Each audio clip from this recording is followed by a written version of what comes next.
அம்பேத்கருக்கு நேர் எதிரான கொள்கை எதிரியாக இருக்கிற காந்தியடிகளும் செக்யூலரிசத்தை ஆதரித்தார் என்பது அடிக்கோடிட வேண்டிய செய்தி.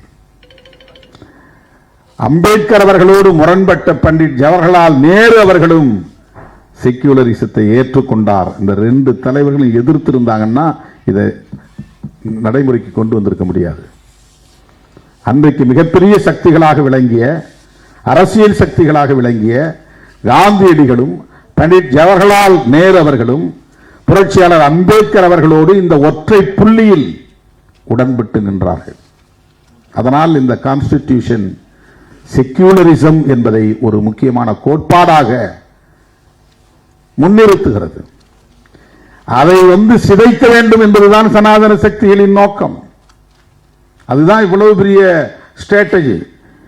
கட்சி ஆரம்பித்து, கட்சி மூலமாக ஆட்சியை கைப்பற்றி, ஆட்சியை தக்க வைத்து, தனிப்பெரும்பான்மை உள்ள ஒரு ஆட்சியாக யாருடைய தயவும் இல்லாமல் வருகிற போது இந்த சட்டம் தேவையில்லை என்று வெளிப்படையாக தூக்கி எறிய முடியும். அதுதான் அவர்களின் நோக்கம்.